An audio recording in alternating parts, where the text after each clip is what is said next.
तर ज्ञानेश्वरी हा बुद्धी लावण्याचा विषय नाही, तो भावाचा विषय वा. आहे. जसं जनाबाई म्हणतात की भाव अक्षराचे गाठी ब्रह्मज्ञानाने गोमटी ते हे माये ज्ञानेश्वरी. जगातील एकमेव असा ग्रंथ असेल ज्याला आई हे संबोधन वापरले. बरोबर. आपण नैराश्यामध्ये जातो, आपण डिप्रेशनमध्ये जातो. ज्यावेळेस आपण संतांकडे बघतो या भूमिकेतून ज्ञानोबारांच्या जीवनातले प्रसंग जगजाहीर आहेत की त्यांना किती त्रास झाला. तुकोबारांची कीर्तनं बंद, उकळतं पाणी तुकोबारांच्या अंगावर टाकलं. तुकोबारांनी आधी करून संतांनी मंदिराला स्पर्श केला तर त्यांना मारहाण करण्यामध्ये यावी. शिव्या देती मारा म्हणती देव बाटविला, देव बाटवला असं संतांना म्हटलं गेलं. त्यांना स्पर्श करू दिला नाही.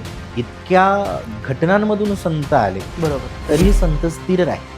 संपत्ती कमवू नका असं संत कुठं म्हणत नाहीत. बरोबर. पण जोडून या धन उत्तम व्यवहारे उदास विचारे वेचक. उदास विचारे म्हणजे संपत्ती कमवा, पण कमवलेल्या संपत्तीविषयी निर्विकार राहा, सहज राहा. आत्ता असं झाले की कमवण्याची धडपड आणि जे कमवले ते अति टिकवण्याची धडपडच आहे. बरोबर. बरोबर. आणि शांतता कुठे भेटत नाही. असा एक वर्ग आहे तरुणांमधलाच की ज्यांना अजूनही संत साहित्य दूरचं कालबाह्य वाटायला लागतं. याच्या पाठीमागची आजच्या काळातली नेमकी कारणं तुम्हाला कोणती वाटतं? ज्या रील्स किंवा जे यूट्यूबवरती जास्तीत जास्त कीर्तनकार आहेत, म्हणजे मी सगळे नाही, बरोबर. पण एक 70-75% जे कीर्तनकार आहेत त्यांच्या बोलण्यामध्ये कुठेही मूळ ज्ञानोबराय किंवा तुकोबारायांचा विचार नसतो. जे खरंच ज्ञानी आहेत, विद्वान आहेत, साधक आहेत, असे बरेचसे कीर्तनकार या प्लॅटफॉर्मवरती अजून नाही. त्यांना त्यांची गरज भासत नाही, तो भाग वेगळा. पण होतं काय, चांगली माणसं तिथं येत नाहीत म्हणून गोंधळ घालणारी माणसं तिथं आली. काही जण असे शब्द वापरतात, तो काय चांगला धंदा आहे, मस्त लोकांना हसी मजाक करायचं, थोडंसं बोलायचं आणि बस चालायचं, इथपर्यंत लोक टीका करतात. आणि बघायला गेलं तर त्यामध्ये बऱ्यापैकी सत्य पण आहे. या कीर्तनाच्या या क्षेत्रामध्ये आजच्या काळामध्ये नेमकं संत साहित्य पोहोचवण्याच्या दृष्टीने तुम्हाला कोणती आव्हानं वाटतात? अडचणीचा भाग असा झाला, आधीच्या काळामध्ये जे कीर्तनाच्या तारखा घ्यायचे, नियोजन करायचे, ती सप्ताह समिती असेल, ती कमिटी असेल, ते आयोजक मंडळी असतील, त्या माणसांना या क्षेत्रामधलं ज्ञान होतं. आता दुर्दैवानं असं झालं की बरीचशी राजकीय मंडळी, पुढारी मंडळी, गावगाड्यामध्ये ज्यांना लोक जास्त ओळखतात ती मंडळी पुढे असतात. बरोबर. त्यांना संतांबद्दल ऐकण्याऐवजी स्वतःबद्दल ऐकायचं. या कीर्तनकाराला बोलवलं तर गर्दी वाढेल तर आपला बॅनरवरचा फोटो अनेक जण बघतील, त्या कीर्तनकाराने आपलं नाव घेतलं तर आपली प्रसिद्धी होईल. म्हणून अलीकडे सप्ताहापेक्षा कीर्तनाची इव्हेंट जास्त झाली. बरोबर. मग तिथला जो हेतू होता बरोबर, की आम्हाला कीर्तनातून काय घ्यायचं, कथेमधून काय घ्यायचं, तो हेतू काळाच्या ओघामध्ये समाज असेल, कीर्तनकार असेल, दोघांनी मागे टाकला. ज्ञानोबारायांना 56 भाषांचं ज्ञान होतं. बरोबर. पण ज्ञानोबारायांचे सगळ्यात मोठे आपल्यावरती उपकार काय असतील तर त्यांनी ज्ञानेश्वरीसाठी मराठी निवडली. बरोबर. व्यवहारासाठी तुम्ही दुसरी भाषा वापरा, पण रोजच्या जगण्यामध्ये मात्र आपली भाषा आपल्याला बोलता आली पाहिजे. बरोबर. आणि भाषा ही प्रेमातून दिली जाते, ती बळजबरी मारहाण करून हे करून ती भाषा पोहोचवता येत नाही. बरोबर. ती प्रेम करण्याची गोष्ट आणि ती प्रेमातूनच व्यक्त होते. मंडळी नमस्कार. आजच्या अतिभोगवादी आणि अतिटोकाच्या समाजात आज माणुसकीचा आणि सत्याचा गहिवर कमी होत चाललाय. आज समाजामध्ये पोटात विष घेऊन फिरणारी जमात अवतीभोवती वाढत चालली आहे. खोट्या नाट्या बदनामीचे प्रयोग आजही समाजामध्ये रंगत चाललेत. अशा काळामध्ये प्रेमासोबत, सत्यासोबत आणि माणुसकीसोबत नातं जोडणारा, कधी व्याख्यानाच्या माध्यमातून तर कधी कीर्तनाच्या माध्यमातून आणि सतत लिखाणाच्या माध्यमातून माणसांशी भेटणारा अवलिया म्हणजे ज्ञानराज पांचाळ. दादा, तुमचं डिजिटल वारी लय भारीमध्ये प्रथमतः मनापासून स्वागत. आपण दादांशी पुढील काही काळ संत साहित्य, संत साहित्याचा विचार आणि एकूणातच आजच्या काळातली या संत साहित्याची प्रासंगिकता याच्याबद्दल दादांशी हितगुज करणार आहोत. दादा, तुमचं पुन्हा एकदा या डिजिटल वारीमध्ये सहर्ष स्वागत. प्रथमतः दादा, तुमचं आत्ताच नुकतं दिठी नावाचं पुस्तक आलं. खरं तर दिठी म्हणजे दृष्टी, जी तुम्ही असं म्हणता की ती ज्ञानोबांनीच तुम्हाला दिली आहे. मुळात त्या ज्ञानोबांच्या विचारांनी तुमच्या आयुष्याचा दृष्टिकोन कसा घडवला हे आम्हाला जरा सांगा. संतांचीच एक फार गोड ओवी आहे. ते असं म्हणतात की मुक्ता ते निर्धारिता लाभे आपुलीच मुक्तता. आपल्याला जर एखादी गोष्ट बघायची असेल तर आपण एखाद्या दिव्याचा आधार घेतो आणि त्या दिव्याच्या प्रकाशामध्ये आपल्याला ती गोष्ट सापडते. खरं तर ती वस्तू तिथंच असते. बरोबर. पण अंधार पडलाय किंवा रात्र झाली, मग ती तिथं असणारी गोष्ट आपल्याला दिसत नाही. पण ज्यावेळेस आपण हातामध्ये दिवा घेतो तर त्या दिव्याच्या प्रकाशामध्ये ती गोष्ट आपल्याला सापडते. ती गोष्ट काही कुठं निघून गेलेली नाही आहे, फार दूर नाही आहे, ती जाग्यावरतीच आहे, फक्त फरक इतकाच की तिथं प्रकाश नसल्यामुळे आपल्याला ती दिसत नाही. बरोबर. आणि संत त्या प्रकाशासारखे आहेत, ते मुक्त आहेत. आपण जर बद्ध आहोत, आपल्याला जर मुक्त व्हायचं असेल, वैचारिकदृष्ट्या असेल किंवा कोणत्याही दृष्टिकोनातून असेल, मग मुक्ता ते निर्धारिता बरोबर. लाभे आपुलीच मुक्तता. म्हणजे आपण त्यांच्या मागे गेलोत, आपण त्यांना अभ्यासलं, आपण त्यांना पाहिलं किंवा त्यांची आपल्यावरती कृपा झाली, तर ती मुक्तता आपल्यालाही भेटते. बरोबर. आता मुक्त शब्दाचे अध्यात्म असेल, साहित्य असेल, नाना प्रकारे अर्थ आपल्याला करता येतात. पण सांगण्याचा विषय इतका की आपल्याला जी दिठी आहे, संतांना जी दिठी लाभलेली आहे, आपल्याला जरी डोळे असले तरी आपण ती दृष्टी आहे असं म्हणू शकत नाही. बरोबर, आपण त्यावरती अनेकदा बोललोय. पण संतांकडे ती दृष्टी आहे, संतांकडे ती दिठी आहे. म्हणून एक संत प्रमाण अजून असं येतं की संत इथं कशासाठी आले, तर येथे उपकारासाठी आले घरजा वैकुंठी. आणि मग त्या संतांच्या मार्गावर जर गेलो तर येण्याची पंथे चालो जाता न पडे गुंता खोटे कोटे काही. काही. बरोबर. मग त्यांच्या मार्गावरती गुंतागुंत का नाही, कारण त्यांचं सगळं अनुभवातून आलं. अनुभव आले अंगा ते या जगात येत असे किंवा चाखून या पाहे मज अनुभव आहे अंगे, असं संत बोलतात. बरोबर. मग त्यांनी ते अनुभवलंय, ते पुढं गेलेत. सामान्यतः एखादा व्यक्ती जर प्रवास करून आलाय आणि त्याने जर सांगितलं की पुढे जर गेला तर पुढे दरी आहे, बरोबर. तर शहाण्या माणसाने ऐकावं. बरोबर. कारण तो प्रवास करून परत आलाय आणि त्याचा चांगला हेतू आहे की किमान आपला तितका प्रवास वाचावा, पुढे जाऊन परत मागं येण्यापेक्षा तो आधीच सांगतोय. संतांच्या बाबतीमध्ये आणि विशेष करून ज्ञानोबारायांच्या बाबतीमध्ये ते आहे. जसं आपण नेहमी बोलतो की प्रगट गुह्य बोले विश्व ब्रह्मची केले. बरोबर. मग ते प्रगट असणारं ज्ञान ज्ञानोबारांनी आपल्याला दिलं. ज्ञान दिलं म्हणजे दृष्टी दिली. बरोबर. अर्जुन जसं म्हणतो की दिव्यम ददामी ते चक्षु, किंवा मला ते दिव्य नेत्र दे. ते दिव्य नेत्र दुसरे तिसरे काही नसून ही ज्ञानाचीच दृष्टी आहे. बरोबर. आणि ती ज्ञानोबारांनी दिली, सगळ्यांना दिली. मला म्हणूनच नाही तर सगळ्यांना ज्ञानोबारांनी ती दृष्टी दिली. अडचण इतकी की आपल्याला ती घेता आली पाहिजे. घेता आली पाहिजे. बरोबर. संतांची ती कृपा आहे किंवा ज्ञानेश्वरांची ती भूमिकाच राहिलेली आहे, आईची भूमिका आहे. बरोबर. आणि त्यांनी ते सातत्याने दिलेलं आहे. पण माझ्या वैयक्तिक जीवनामध्ये मला ज्ञानेश्वरी असेल, ज्ञानोबाराय असेल, त्यांचा प्रचंड प्रभाव आहे किंवा प्रचंड आवड आहे, प्रचंड प्रेम आहे. कोणताही शब्द आपण त्यासाठी वापरू शकतो. पण जसं जसं मी ज्ञानोबारांना वाचत गेलो, बघत गेलो, अभ्यासत गेलो, बरोबर. खरं तर ज्ञानेश्वरी हा बुद्धी लावण्याचा विषय नाही, तो भावाचा विषय आहे. वा. जसं जनाबाई म्हणतात की भाव अक्षराचे गाठी ब्रह्मज्ञानाने गोमटी, ते हे माये ज्ञानेश्वरी. बरोबर. जगातील एकमेव असा ग्रंथ असेल ज्याला आई हे संबोधन वापरलंय. बरोबर. बरोबर. नाही तर आपण फार तर पुस्तकं म्हणतो, कादंबऱ्या म्हणतो, पण आई म्हणत नाही एखाद्या ग्रंथाला.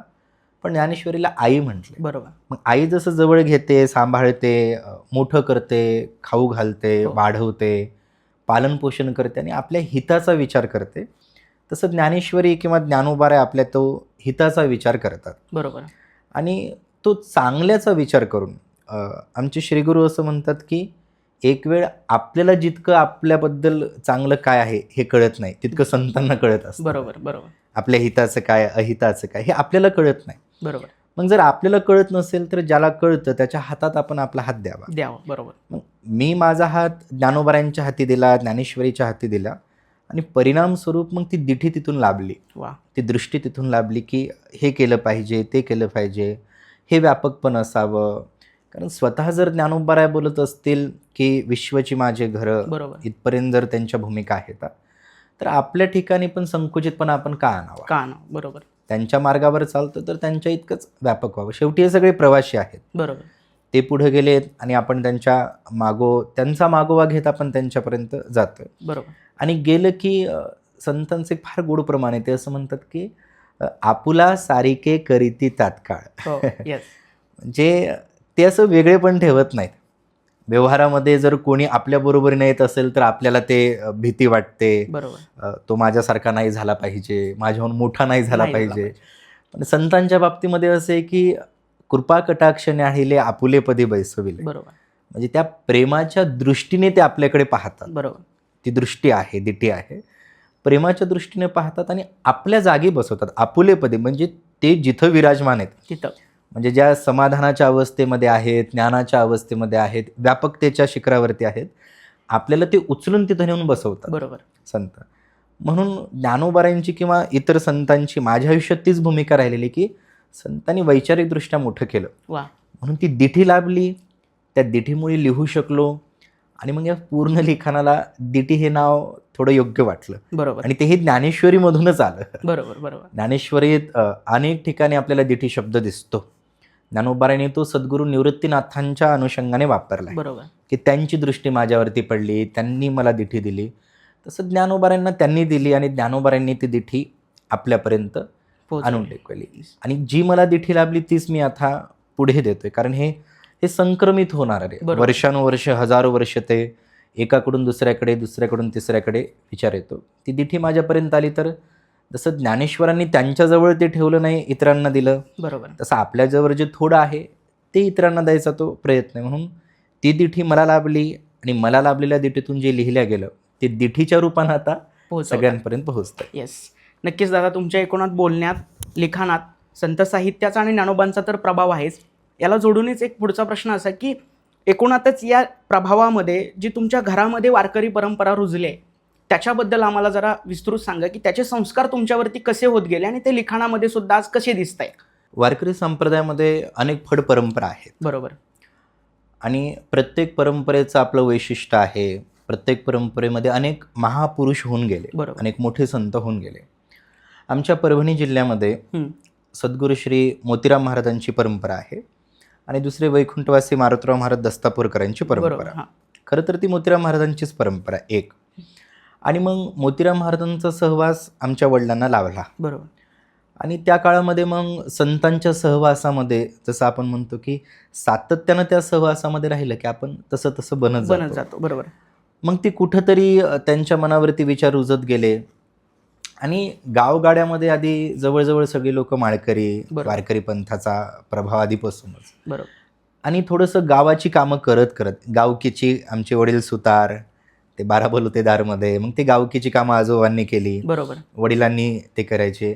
आणि ते करत करत म्हणजे आपल्या सामान्य भाषेमध्ये ते आवतो भरत भरत ते अभंग म्हणणं, पाठांतर करणं, इथून ते सुरू झालं. वा. आणि तो काळ आत्ताच्या काळापेक्षा वेगळा, फार काही अशी साधनं उपलब्ध होती असं नाही, पण भक्ती होती, भाव होता. आणि मग मोतीराम महाराजांमुळे आमच्या परिसरामध्ये खूप संत झाले. बरोबर. सद्गुरू वैकुंठवासी सोपान काका इसादकर असतील, ब्रह्मविभूत संत मोतीराम महाराज असतील, कुंजी महाराज असतील, एकापेक्षा एक खूप ज्ञानी संत होऊन गेले. बरोबर. आणि या सगळ्या लोकांचा सहवास वडिलांना लाभला. त्यातही वारकरी संप्रदायामध्ये वैकुंठवासी नामदेव महाराज पठाडे असतील, वैकुंठवासी शंकर महाराज कंधारकर असतील, ही सगळी थोर मोठी माणसं, यांचा सहवास येणं केनं प्रकारे वडिलांना लाभला. आणि मग ती वृत्ती तयार होत गेली. हळूहळू ते कीर्तनाला उभं राहिले. आणि असं करत करत मग मोतीराम महाराजांच्या मागे, मारुतराव महाराजांच्या मागे आता वडिलांकडे खूप आदराने बघितल्या जातं. बरोबर. आणि या काळामध्येही वडिलांनी त्या परंपरा जपल्यात. आता ते वयाच्या 90मध्ये आहेत, पण तरी उभं राहून कीर्तन करतात. 3-3 तास ते उभं राहून कीर्तन करण्याची त्यांची क्षमता. बरोबर. आणि आधी कसं असायचं की एक मारुतराव महाराजांना अनेक कार्यक्रम असायचे आणि मग ते येईपर्यंत वडील उभं राहायचे कीर्तनाला. आणि त्यामुळे ते कधी 2 तास, कधी 3 तास, कधी 4 तास. आमच्याकडे अजूनही रात्रभर कीर्तनाच्या परंपरा आहे. एकदा जर का सायंकाळी अभंग घेतला एका कीर्तनकाराने 7व्या दिवशी, तर ते रात्रभर कीर्तन करायचे आणि पहाटे पहाटे काल्याचं, आरतीचं कीर्तन ते होणार. म्हणून यांची बैठक खूप झाली. एकतर खूप ज्ञानी महापुरुषांचा सहवास लाभला, तेही स्वतः विरक्त राहिले. बरोबर. आणि मग तिथून पुढे सगळे घरामध्ये सगळे माळकरीच होते, असं नाही की वडिलांपासून झाले, आधीपासून सगळे ते माळकरी वगैरे. पण वडील कीर्तन क्षेत्रामध्ये उतरले. बरोबर. म्हणजे तेव्हा काही याला असे फील्ड म्हणून बघितलं जात नव्हतं, काही नाही, क्षेत्र म्हणून. पण ते करत गेले, साधना होत गेली, भाव होता. मग पुढे भावंडही होते, त्यांनाही शिकवण्याचा प्रयत्न केला, पण प्रारब्धवश ते शिकले नाही. बरोबर. मग कुठेतरी आपल्या मागे ही परंपरा चालावी, चालू राहावी असं वडिलांना वाटलं. मग त्यांनी मला पण शिक्षणासाठी आळंदीला टाकलं. बरोबर. आणि दैवयोगाने, माऊलींच्या कृपेने मी ते शिकत शिकत गेलो. आणि आता मागची एक 4-5 वर्ष झालं कीर्तन मी वडिलांच्या परंपरा काही सांभाळतोय. आणि माझाही व्याप आहे, तर मी या दोन्ही गोष्टी सांभाळत परंपरा सांभाळण्याचा प्रयत्न आहे. तर ती तिथून परंपरा वडिलांची साधारण चालत आहे. म्हणजे साधारण एक 60 वर्ष झालं तरी ते कीर्तन करतात. म्हणजे त्यांच्या कीर्तनाचा कालखंड 60 वर्षाचा आहे. बरोबर. म्हणजे वयाच्या 25-30 पासून त्यांनी ते कीर्तन केली. सुरू केलेली. आणि आत्तापर्यंत आत्ताही याही वयामध्ये वडील अजूनही त्यांच्या परंपरा कीर्तनं सांभाळत आलेत. बरोबर. मला जितकं शक्य होईल, जितकं व्यापातून जमेल तितकं मी ते थोडं थोडं करतो, पण त्यांच्या इतकं करणं शक्य नाही. बरोबर. पण ही परंपरा आहे आणि ती पुढेही अविरत चालू राहील. बरोबर. पण निश्चित तुम्ही तुमच्या वडिलांचा आणि एकूणातच संत साहित्याचा विचार आजही पोहोचवण्यासाठी प्रयत्न करताय, ही चांगली बाब आहे आणि ती आपल्यासाठी संत साहित्याबद्दल एक प्रेमाची गोष्ट आहे. खरं तर या संत साहित्यामध्ये तुम्हाला मूलभूत तत्त्व नेमकी कोणती वाटतात आणि ती आजच्या काळामध्ये किती प्रासंगिक आणि आजच्या काळामध्ये ती तुम्हाला कशी दिसतात समाजामध्ये आणि लोकांमध्ये सुद्धा, याच्याबद्दल जरा आम्हाला सांगा. संतांचं लिखाण जसं आपण नेहमी म्हणतो की ते सामान्य लिखाणापेक्षा फार वेगळं आहे. बरोबर. म्हणजे त्यामागे एक संतांची तळमळ आहे, एक कळवळ आहे असं आपण म्हणू शकतो. बरोबर. म्हणजे थोडक्यात त्यांचा उद्देश रीच भेटावा, लाईक्स, कमेंट, शेअर या गोष्टींचा नव्हताच कधी. बरोबर. किंवा त्यांचं असंही म्हणणं नव्हतं की हे लोकांच्या मुखामध्ये अभंग गायल्या जावेत, ओव्या गायल्या जाव्यात किंवा हे काळाच्या पटलावरती टिकून राहावं. बरोबर. अशा कोणत्याही संतांच्या अपेक्षा नव्हत्याच त्या गोष्टीला धरून. त्यांची तळमळ इतकीच होती की बुडते हे जन न देखवे डोळा, येतो कळवळा म्हणून या. म्हणजे त्यांच्या लिखाणामागे ती कळवळ होती की जी लोक अज्ञानी झालेत, भरकटलेत, आम्हाला त्यांना मार्गावरती आणायचं आहे. बरोबर. किंवा तुकोबाराय तर स्पष्ट आपला उद्देश सांगतात किंवा इतर सगळे संतही सांगतात, आम्ही कशासाठी आलो तर मार्ग दावून गेले आधी दयानिधी संत. त्यांनी एक मार्ग दाखवला आहे. बरोबर. त्यांची एक विचारधारा आहे आणि हे सगळे जण आडराणी भरले जग, आम्ही कशासाठी आलो तर हे सगळं झाडू संतांचे मार्ग. म्हणजे ते ज्या मार्गाने गेलेत त्या मार्गाने इतरांनाही जाता यावं म्हणून आम्ही ते जरा सोयीस्कर सोपे स्वच्छ करून ठेवूयात. त्यांची ती भूमिका राहिली. मग ह्या सगळ्या संतांच्या लिखाणाची मध्यवर्ती भूमिका जर काय असेल तर अज्ञानी लोकांना ज्ञानाकडे आणणं. बरोबर. जे प्रवाहाच्या बाहेर फेकल्या गेलेत त्यांना मुख्य प्रवाहामध्ये आणणं. आजही आपण त्या गोष्टीसाठी धडपडतोय की उपेक्षित फार मोठा वर्ग आहे, फार मोठा असा वंचित घटक आहे. सातत्यानं त्या गोष्टीसाठीच आपण म्हणतो की सामाजिक स्तरावरती कधी आंदोलनं होतात, कधी काही आपण बघतो. पण संतांनी तेव्हा ती भूमिका मांडलेली आहे. बरोबर. आज आपण जागतिकीकरणाच्या व्याख्येमध्ये आपण असं म्हणतो की संपूर्ण जग एक खेड आहे. बरोबर. संपूर्ण जगाला आपण एक खेड मानलं ग्लोबलायझेशन मध्ये. पण ज्ञानोबाराय तेव्हा विश्वाला घर म्हणतात. बरोबर. म्हणजे जर जागतिकीकरणाची व्याख्या बघितली आणि ज्ञानोबारायांची व्याख्या बघितली, बरोबर, तर ज्ञानोबारायांची व्याख्या फार व्यापक आहे. हो. घराच्याही अलीकडे ज्ञानोबाराय येतात आणि म्हणतात जगची देह झाले. बरोबर.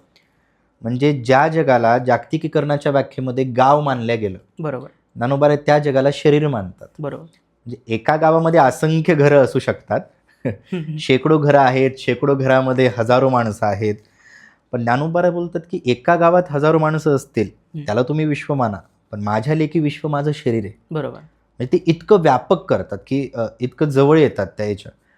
आजही आपण धडपडतोय याच गोष्टीसाठी, व्यापक होण्यासाठी. म्हणून संकोचोनी काय झाला असेल लहान, असा एक प्रश्न आहे संतांचा येतो की इथं व्यापक व्हायचं. आपली सगळी धडपड काय आहे की आम्हाला नॅशनल लेवलला जायचंय, इंटरनॅशनल लेवलला जायचंय, जागतिक स्तरावरती आम्हाला महासत्ता बनायचं. या सगळ्या आपल्या भूमिका आहेत. आता राजकीय असो, औद्योगिक असो, कोणत्याही असो, आपण ग्लोबलायझेशनचा विचार करतो की आम्हाला तिथं जायचंय. पण संतांनी तेव्हा मांडले. बरोबर. म्हणजे मध्यवर्ती भूमिका संतांच्या आधीपासून राहिलेल्या आहेत या की एकतर जो वंचित घटक आहे तो मुख्य प्रवाहामध्ये यावा. बरोबर. म्हणून ज्ञानोबारायांनी काय केलं, जे ज्ञान बंदिस्त होतं हे आपण अनेकांकडून ऐकलंय. हो. बंदिस्त जे ज्ञान होतं ते एक गुरु एक शिष्य परंपरा, याने त्याला द्या, त्याने त्याला द्या. मग ज्ञानोबारायांनी असा विचार केला की सामान्य लोकांचं काय. बरोबर. म्हणून मग प्रगट गुह्य बोले विश्व ब्रह्मची केले. प्रगट गुह्य असणारं ते ज्ञान त्यांनी प्रगट केलं, सगळ्यांनी दिलं. 12व्या शतकामध्ये ज्ञानोबारायांनी ते ज्ञान प्रगट केलं म्हणून 16व्या शतकात तुकोबाराय गाथा लिहू शकले, असं मी म्हणेल. बरोबर. कारण तिथून जी संतांची मांदियाळी सुरू झाली, बरोबर, अशी कोणतीही जात नाही ज्या जातीमध्ये एखादा महान संत निर्माण झाला नाही. बरोबर. आणि या सगळ्यांच्या मागे कुठेतरी ज्ञानोबारायांचे उपकार आहेत. म्हणून आपण ज्ञानदेवे रचिला पाया असं बहिणाबाई बोलतात, कारण तो पाया तिथून उभा केला. मग मध्यवर्ती भूमिकांचाच विचार केला तर आज आपण जाती धर्माचा विचार करतोय, आज आपण व्यापक होण्याचा विचार करतोय, आज आपण म्हणतोय की सगळ्यांनी समतावाद ठेवावा, समानता ठेवावी, ती स्त्री पुरुष समानता असली असेल, जाती जातीतली समानता असेल, धर्माधर्मामध्ये समानता असेल, ह्या सगळ्या गोष्टींच्या मुळावर संतांनी भाष्य केलं. बरोबर बरोबर. जसं संत म्हणतात की विष्णुमय जग वैष्णवांचा धर्म, भेदा भेद भ्रम मंगळ. आमच्या ठिकाणी आता भेद अभेद उरला नाही. बरोबर आपण अजूनही किती नाही म्हणलं तर जाता जात नाही ती जात असं म्हणतो. बरोबर. नामदेव महाराजांचा एक गोड अभंग आहे.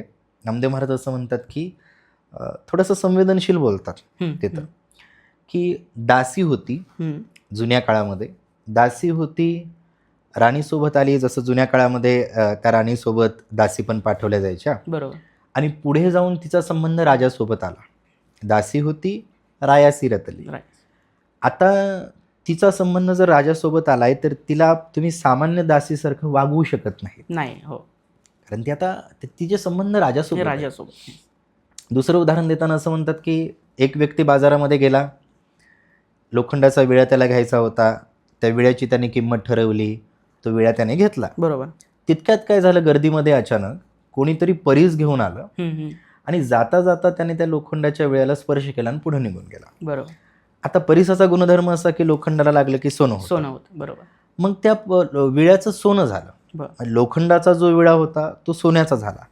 मग नामदेव महाराज काय म्हणतात, काही क्षणापूर्वी ज्या किमतीमध्ये आपण तो लोखंडाचा विळा घेतला होता, आता त्याच किमतीमध्ये तो विळा मागता येत नाही. बरोबर. म्हणजे अजून त्यांनी बरीचशी उदाहरणं दिली.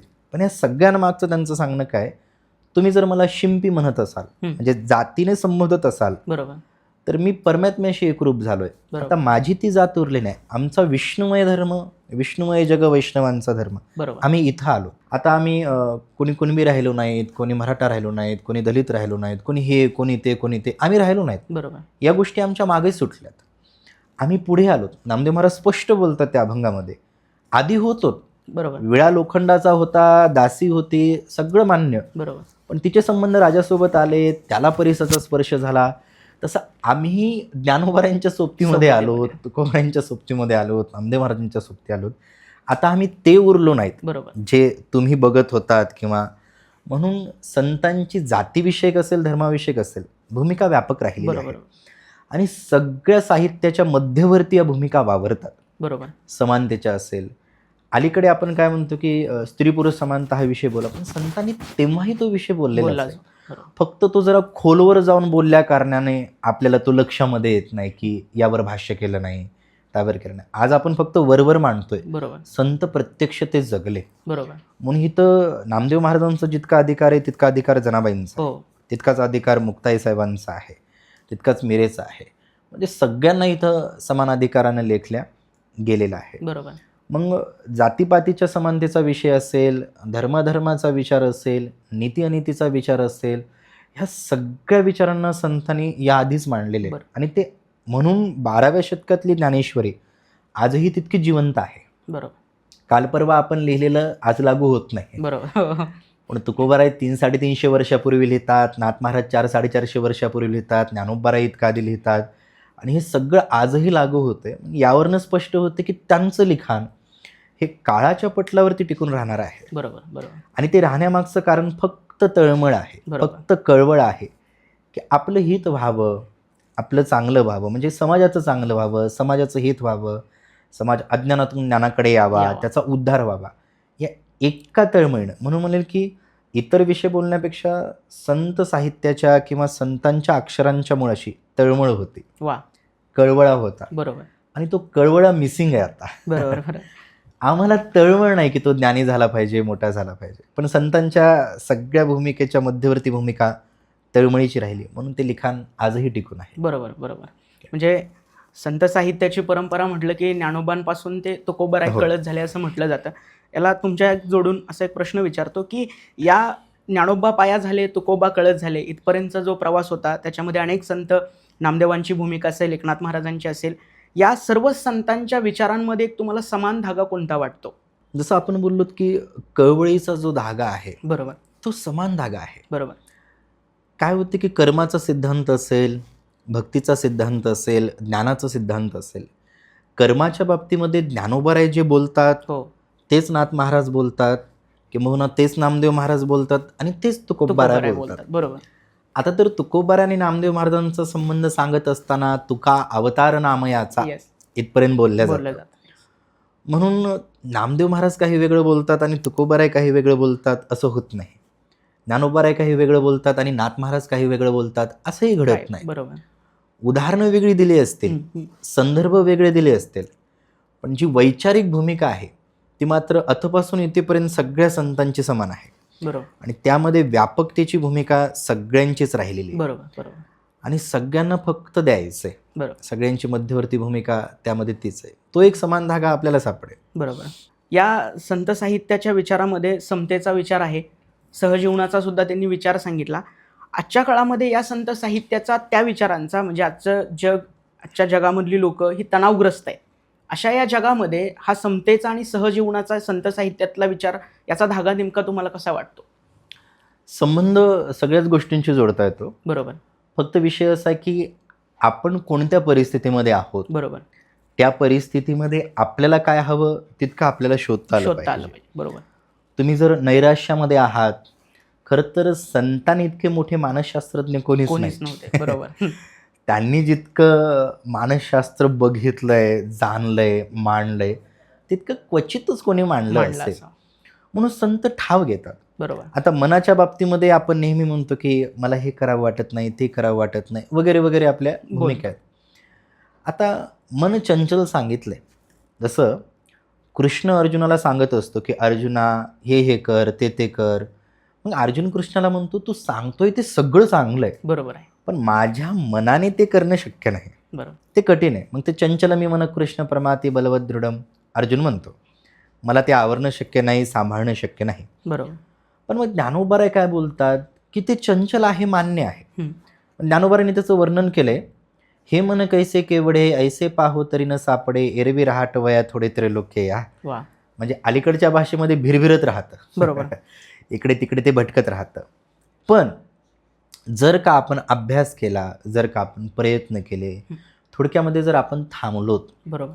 ज्ञानोबा जसं बोलतात की ठाईचं बैसुनी करा एक चित्त, एका ठिकाणी बसा, बरोबर. चित्त स्थिर करा.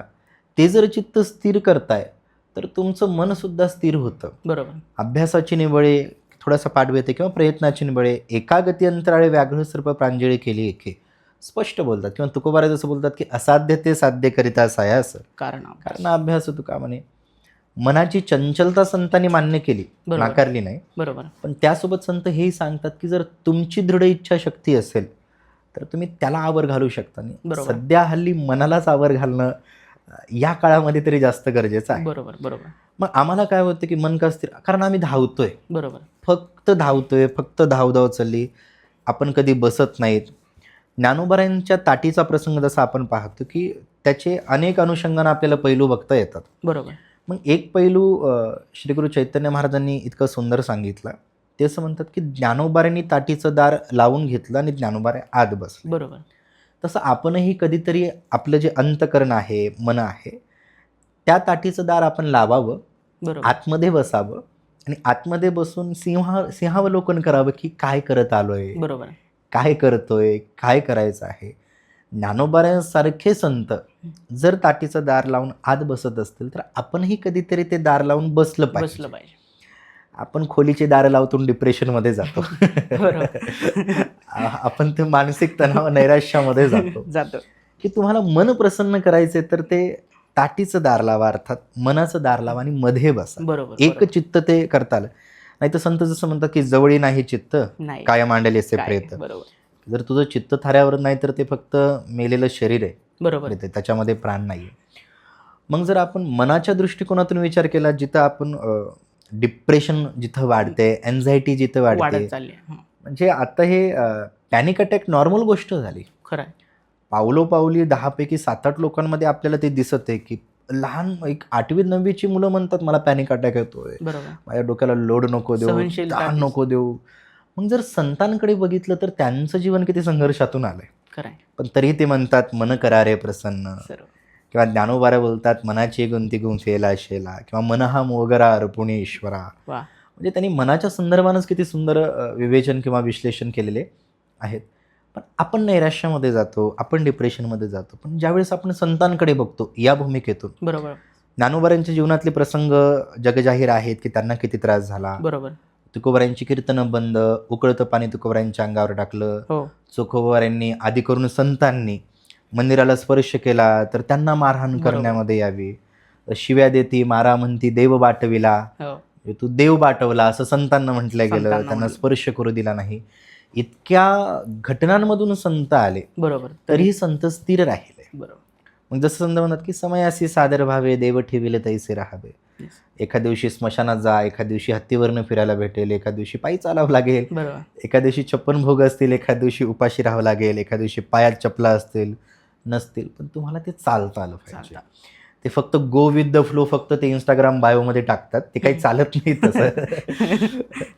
पण या भूमिकेतून जरी संतांकडे बघितलं तरी संत मनाच्या संदर्भाने बोलतात, बरोबर संत संसाराच्या जीवनाच्या संदर्भाने बोलतात की बाबा संपत्ती कमवू नका असं संत कुठं म्हणत नाहीत, बरोबर पण जोडून या धन उत्तम उत्तम व्यवहारे, उदास विचारे वेच करे. उदास विचारे म्हणजे संपत्ती कमवा, पण कमवलेल्या संपत्तीविषयी निर्विकार राहा, बरोबर सहज राहा त्या संपत्तीविषयी. बरोबर आत्ता असं झालं की कमवण्याची धडपड आणि जे कमवले ते अति टिकवण्याची धडपड चालली, बरोबर बरोबर म्हणून शांतता कुठे भेटत नाही. बरोबर मग संत त्या अनुषंगानं बोलतात, तुम्हाला कुठेही सांगितलं नाही की संसार सोडा, असोनी संसारी जीवे वेगू करी वेदशास्त्र बारी बाह्य सदा. संसारातच राहा, संसाराचं सुख घ्या, त्याचा त्याग करू नका. किंवा शरीराच्या संदर्भाने नाथ महाराज तर इतकं सुंदर बोलतात की आता संत परंपरेमध्ये काही ठिकाणी शरीराला फार उत्तम मानलं गेलं बरोबर आणि काही ठिकाणी अपवित्र मानलं गेलं. बरोबर नाही अपवित्र असा शब्द वापरला की ते दुःखाचं भांडार, रोगाचं कोटार वगैरे बरोबर. शब्द वापरले. पण नाथ महाराज काय म्हणतात की मला सगळ्या संतांमध्ये नाथ महाराजांचं लिखाण थोडंसं समन्वय लवचिक वाटतं. बरोबर हा भूमिका नाथांचं असं म्हणणं आहे की शरीर वाईट आहे म्हणून त्याचा त्याग करावा का तर नाही, नाही आणि चांगलं आहे म्हणून त्याचा भोगच घेत राहावा का असेल तर तेही नाही. बरोबर त्यांचं असं म्हणणं आहे की वाईट आहे म्हणून त्याग करू नका आणि चांगलं म्हणतायत म्हणून भोगू नका. बरोबर काय करा तर मध्यभागी विभागावे. बरोबर जितका चांगला वापर करता येतो तितका चांगला वापर करा आणि ज्या क्षणी सोडण्याची वेळ आली सोडून द्या. सोडून बरोबर म्हणजे सहज राहायला सांगितलंय. आत्ता आपण स्टक झालो त्या बॉडीसोबत, त्या सोशल सिस्टमसोबत, त्या फॅमिली रिलेशनशिप, त्या सगळ्या गोष्टींमध्ये आपण स्टक झालो. संत म्हणतात ते भोगा, बरोबर पण त्याच्यामध्ये अडकू नका. आत्ताच्या काळामध्ये जी तुम्ही डिप्रेशन बघा, फॅमिली इश्यूज बघा, हो सामाजिक पातळीवरचे प्रश्न बघा, या सगळ्या प्रश्नांची उत्तर आपल्याला संतांकडे सापडतील. बरोबर कारण त्यांनी हा सगळा प्रवास भोगलाय, बरोबर. जगलाय आणि तो आपल्या पुढे मांडलाय. बरोबर खरं तर संत साहित्याचा विचार आजही आपल्याला मार्ग देत राहतोय. आपल्याला ती तळमळ संत साहित्याची आजही आपल्याला कळते, लिखाणाच्या माध्यमातून असो. कीर्तनकारही ती आज घरोघरी गावागावामध्ये पोहोचवण्याचा प्रयत्न करत आहेत. मुळात या संत साहित्याचा प्रभाव आजच्या तरुणांपर्यंतही आला आहे. तरुण त्याच्या माध्यमातून स्वतःची एक दृष्टी नवीन निर्माण करत आहेत. परंतु असा एक वर्ग आहे तरुणांमधलाच की ज्यांना अजूनही संत साहित्य दूरचं, कालबाह्य वाटायला लागतं. याच्या पाठीमागची आजच्या काळातली नेमकी कारणं तुम्हाला कोणती वाटतं?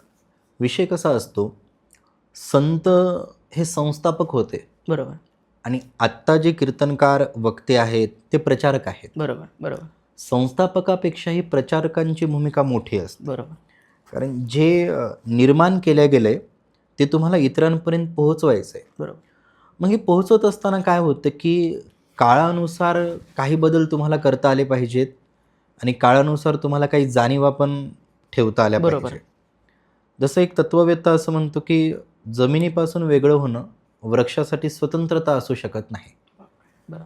तसं मूळ संतांच्या विचारांपासून तुम्ही जर स्वतंत्र वेगळे विचार मांडत असाल तर त्यानेही आपला काही फायदा होणार नाही किंवा त्यातून काही साध्य होणार नाही. पण काळाच्या ओघामध्ये आपल्याला ते इतरांपर्यंत पोहोचवत असताना त्या माध्यमातूनही पोहोचवता आलं पाहिजे. बरोबर जसं अलीकडे आपण म्हणू की यूट्यूब असेल, इंस्टाग्रामच्या रील असतील, आता रिसेंटली आलेलं थ्रेड असेल वगैरे गोष्टी. बरोबर आता इथं कीर्तन उपलब्ध आहेत. बरोबर रीलवरती तुम्हाला काही कीर्तनकारांच्या क्लिपही दिसतील, बरोबर नाही असं नाही. बरोबर पण अडचण अशी आहे की ज्या रील्स किंवा जे यूट्यूबवरती जास्तीत जास्त कीर्तनकार आहेत, म्हणजे मी सगळे नाही बरोबर हां पण एक 70-75% जे कीर्तनकार आहेत त्यांच्या बोलण्यामध्ये कुठेही मूळ ज्ञानोबराय किंवा तुकोबारायांचा विचार नसतो बरोबर आणि ते या पिढीपर्यंत पोहोचतं. बरोबर अडचण ही आहे, ही पिढी म्हणजे आपली पिढी सोशल मीडिया वापरते. बरोबर सोशल मीडिया प्लॅटफॉर्मवरती जे उपलब्ध आहे ते त्यांच्या नजरेला पडतं, बरोबर. नजरेला जे पडतं ते त्याच्यावरती मतं तयार करतात.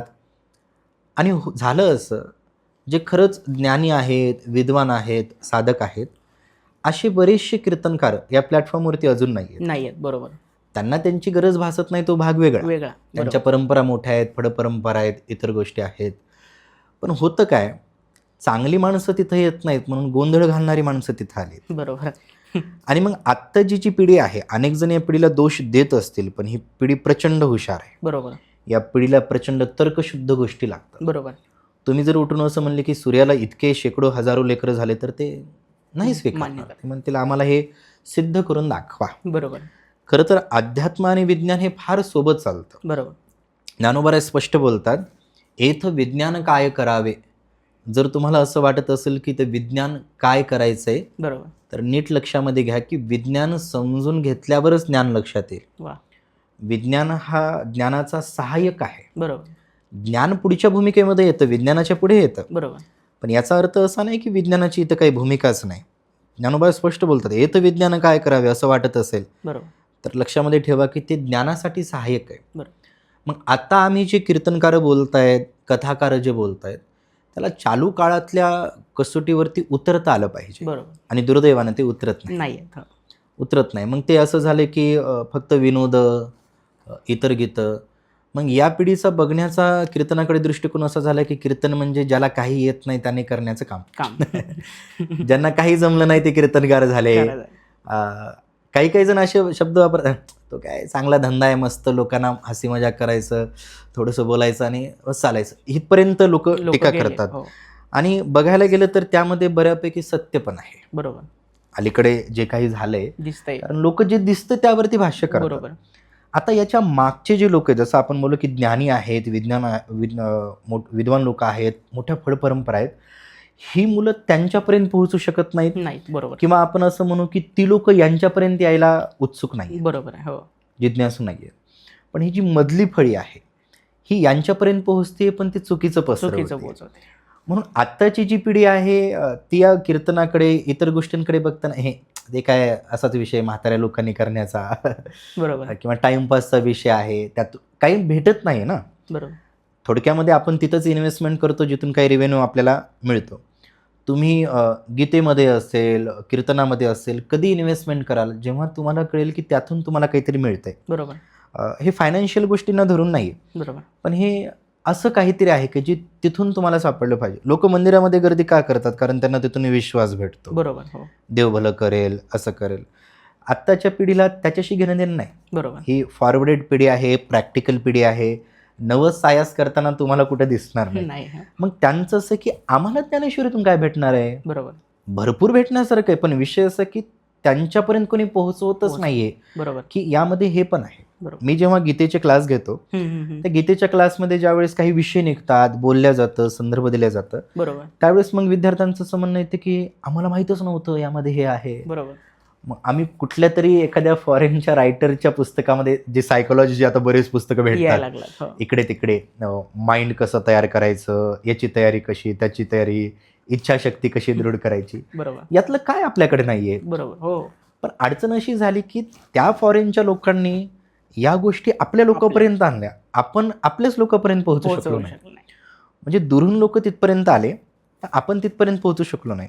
ज्ञानोबा यांची फार गोड ओवी आहे. ते असं म्हणतात की का कमलकंदा दरदुरी नांदनुको एकेची घरी, पराग सेवी जे भ्रमरे एरा चिखलू चिवरे. म्हणजे एकाच चिखलामध्ये कमळ फुलतं, हो, त्या कमळाच्या खालीच बेडूक असतं. बरोबर. म्हणजे त्या बेडकाचं आणि त्या कमळाचं घरच एक आहे. बरोबर. दोघं एकाच घरात राहतात, पण त्या बेडकाचं आयुष्य संपतं, पण तो कधी कमळातला मकरंद सेवन करू शकत नाही. बरोबर. तो सेवन कोण करतो? पराग सेवी जे भ्रमरे. बरोबर. भुंगा कुठून तरी येऊन ते सेवन करतो. आपलं तसं झालं, बाहेरून येऊन लोकांनी ते ग्रहण केलं. बरोबर. आपण त्या कमळाच्या खाली राहिलो, बरोबर, पण आपण त्यातलं ग्रहण करू शकलो नाहीत. मग कमळही झुकू शकलं नाही आणि बेडूकही वर येऊ शकलं नाही. अशी गत झाली. म्हणून ही पिढी या सगळ्या गोष्टींकडे पाहताना थोटांड म्हणून बघते. बरोबर. पुराणातल्या कुठल्या तरी भाकड कथा म्हणून बघते. मग त्यामध्ये गैर नाही असं आपल्याला म्हणावंच लागेल, कारण आपणच कमी पडलो. बरोबर, बरोबर. ज्या क्षणी आपण त्यांच्यापर्यंत पोहोचू त्या क्षणी ते स्वीकारणारच आहे. बरोबर, बरोबर. मग जी लोक प्रसिद्ध आहेत, जे कीर्तनकार युट्यूबवरती लाखो सबस्क्रायबर आहेत, लाखो व्ह्यू हो, आहेत, कुठंतरी ही त्यांची नैतिक जबाबदारी आहे बरोबर. की आम्ही हे तरुणांना सांगितलं पाहिजे की तुम्ही इथे, नाहीतर कीर्तनात सगळे 50च्या वर्षी लोक असतात, हो हो त्यांना तत्वज्ञान सांगून करायचं काय. बरोबर बरोबर. हा ग्रामीण भाषेमध्ये ज्यांच्या अर्ध्या गौऱ्या मसनात गेल्यात बरोबर. त्यांनी आयुष्य जगले ना, तुम्ही त्यांना किती सांगितलं हे असं ते तसं जगले. ज्यांना जगण्याची गरज आहे ते 20-25 मध्ये आहेत बरोबर. आणि ते कीर्तनात नसतात. नसतात. हे दुर्दैव आहे. बरोबर. ज्ञानोबाराय तारुण्यामध्ये होते, नामदेव महाराज तारुण्यात संत झाले, तुकोबाराय कोणीही म्हातारं झालं आणि मग त्यांना अनुभूती आली असं नाही झाले. बरोबर. सगळे तरुण होते.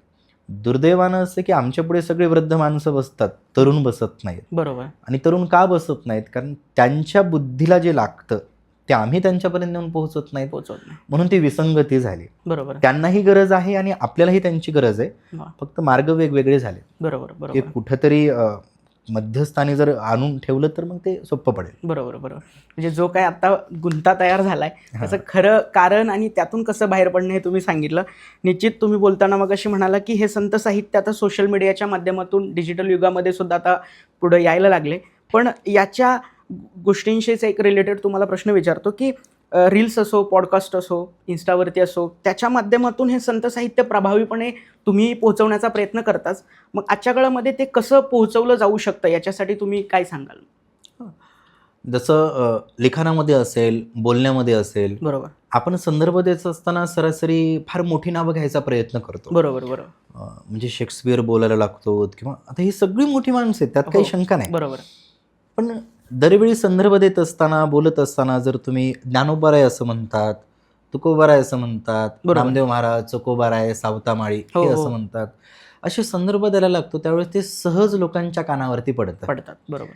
आणि एक प्रमाण असं आहे की सहज त्यांच्या ऐकता गोष्टी, बरोबर. म्हणजे सहज जरी तुम्ही संतांच्या गोष्टी ऐकल्या तरी तुमच्या अंतकरणावर त्याचा प्रभाव पडतोच. मग जर आपण असं म्हणू की ज्ञानोबाराय या अध्यायामध्ये असं म्हणतात, तर 10 पैकी ऐकणारा एखादा तरी ज्ञानेश्वरी उघडून बघतो. बरोबर बरोबर. पण जर तुम्ही बोलण्यामध्ये नावच घेत नाही आहात, बरोबर, तर मग जसं माझा वैयक्तिक असा अनुभव की लिखाणामध्ये बऱ्याचदा मी संतांचे संदर्भ देतो. बरोबर. संतांचा त्या शब्दामागचा अर्थ कदाचित वेगळा असेल, मला वेगळा अर्थ लागला असेल, पण मी तिथं माझ्या अनुषंगानं ते मांडतो, संदर्भ देतो.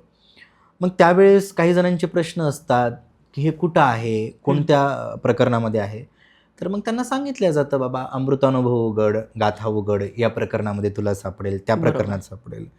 मला जर कोणी विचारलं की आम्ही काय वाचायला हवं लिखाणासाठी, तर मी सरळ म्हणले की ज्ञानेश्वरीकडे जा, बरोबर, गाथ्यांकडे जा, त्यामध्ये सगळं आहे. हो.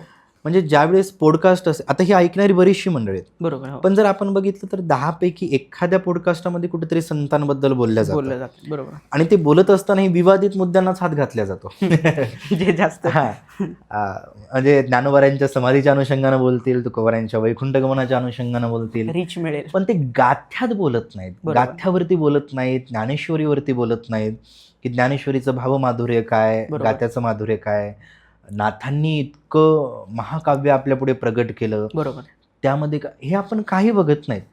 मग रीचसाठी असेल, जे विवादित मुद्दे घेतले जातात आणि मग लोकांचं असं ते काय उठसूट आम्हाला तेच भेटतंय, नवीन काही भेटत नाहीये. बरोबर. सातत्यानं पॉडकास्ट आता कितीतरी होत आहेत, ऐकत राहत आहे, आणि मग याचं खरं का त्याचं खरं, त्याचं खरं का त्याचं खरं, लोक यामध्ये कन्फ्यूज होऊन जातात. बरोबर. पण ज्या वेळेस तुम्ही लिहिताय, बोलताय, पॉडकास्ट असेल, व्याख्यानं असेल, या सगळ्या ठिकाणी अगदी तंतोतंत, तर्कशुद्ध, बरोबर, आणि योग्य संदर्भ ज्यावेळेस आपण संतांची देतो, त्यावेळेस मग लोक प्रवृत्त होतातच. बरोबर. माझ्या लिखाणातून अनेक जण ज्ञानेश्वरीकडे वळली, गीता शिकण्यासाठी ती माझ्याकडे ऑनलाईन पद्धतीने शिकतात. मग एकदा गीता सांगायला सुरुवात केली की मग ज्ञानेश्वरीचे संदर्भ येतात, कारण ज्ञानेश्वरीला टाळून गीता सांगू शकत नाही. बरोबर बरोबर. मग आपोआपच ते ज्ञानेश्वरी घेतात अभ्यासण्यासाठी, म्हणजे त्यांना निमित्त हवं कोणतं तरी, बरोबर बरोबर, जे आपण दिलं पाहिजे. बरोबर. ते पॉडकास्ट असेल, लिखाण असेल, कोणत्याही माध्यमातून फक्त तुम्हाला ते आवाहन करता आलं पाहिजे आणि त्यांच्यापर्यंत ते पोहोचवता आलं पाहिजे. बरोबर बरोबर. म्हणजे हे तुम्ही पोहोचवण्यासाठी तर प्रयत्न करत आहातच, आजच्या तरुणांमध्ये ते पोहोचतंय ही एक समाधानाची बाब आहे. यालाच एक जोडून प्रश्न असा की ह्या तरुणांमध्ये ही नैतिकता, सामाजिक बांधिलकी या संत साहित्याच्या माध्यमातून आपण कसं पोहोचवू शकतो आणि तिथपर्यंत त्यांना कसं घेऊन जाऊ शकतो? काय असतं की ज्यावेळेस आपण ज्ञानेश्वरीकडे वळतो किंवा गाथ्याकडे वळतो, बरोबर. तर आपसुकच काही गोष्टी आपल्याला लक्षात यायला लागतात. बरोबर. जसं आधी कुठेतरी आपण फार भडक माथ्याचे असतो, मग गीतेकडे जातो, बरोबर. मग कुठेतरी श्लोक दिसतो की क्रोधात भवती समूह समूहा स्मृती विभ्रम. बरोबर. मग कुठेतरी आपण त्या श्लोकाचे अर्थ ज्ञानेश्वरीमध्ये शोधतो. बरोबर. मग ज्ञानेश्वरीमध्ये काही उदाहरणं सापडतात, कथा सापडतात, दृष्टांत सापडतात आणि त्यातून आपल्याला कळते की या कृतीचा परिणाम काय होतोय, बरोबर. रागाचा परिणाम काय, याचा परिणाम काय, त्याचा परिणाम काय. आणि मग जी गोष्ट आपण आधी फार भडकपणे करायचो, लगेच करायचो, बरोबर. आता आपण थोडा विचार करतो, हे योग्य आहे का, ते बरोबर. योग्य आहे का. म्हणजे काय होतं की कुठंतरी आपल्या अंतकरणाला ते टोचतं. बरोबर. समजा आता माझ्या गळ्यामध्ये माळ नाही आणि मी शाकाहारीच आहे, बरोबर. काही अडचण नाही. बरोबर. पण जर गळ्यामध्ये माळ असेल हम्म. तर मग अजून एक दडपण येतं की हम्म. आपण माळकरी आहोत. आहोत. बरोबर. बरोबर. मग असं होतं की आपण माळकरी आहोत तर आपण हे नाही करायला पाहिजे, आपण तिथं नाही बसायला पाहिजे, बरोबर. आपण हे नाही बोलायला पाहिजे. बरोबर. ही सुरुवात तिथून होते. मी वारीला जात असेल तर मग मी इकडं बिअरच्या शॉपीच्या पुढं नाही उभं नाही राहिलं गेलं पाहिजे किंवा मी व्यसन नाही केलं केलं पाहिजे. हे एखादा जर येऊन व्यसनमुक्ती केंद्रामध्ये जाण्यापेक्षा जर माळच गळ्यामध्ये घातली बरोबर. तर त्या माळ दडपणाखाली का असेना, म्हणजे पण तो- भीतीपोटी का असेना, आपण ते करायला लागतो. बरोबर. मग आत्ता जर जो काही तरुण वर्ग आपला आहे तो जर संतांकडे वळला तर संत समजावून सांगतात, बरोबर. एक एक गोष्ट समजावून सांगतात की हे करा ते मिळेल, ते करा ते मिळेल. जसं वडीलधारे समजावून सांगायचे, संत तसंच समजावून सांगतात आणि मग ते हळूहळू आपल्याही लक्षात येतं. बरोबर. मग एकतर काय होतं की आपण मन स्थिर करतो, बरोबर. मन स्थिर केल्यामुळे बुद्धी स्थिर होते, बुद्धी स्थिर झाल्याचा परिणाम विचार स्थिर होतात बरोबर. आणि विचार स्थिर झाले की कृती स्थिर होते खरं आहे. आणि कृती स्थिर झाली की मग तो आतताईपणा निघून जातो, बरोबर. रागराग करणं निघून जातो, बरोबर. लगेच कशावरही मत व्यक्त करण्याची जी सवय लागली ती निघून जाते, फटकळपणा निघून जातो. आता कम्युनिकेशन स्किल आपण ज्याला म्हणतो, हो. अलीकडे त्याचे क्लासेस असतात, हो. हो. मोठे मोठे चौकात बॅनर असतात, 3 दिवसात संभाषण कला शिका. खरं आहे.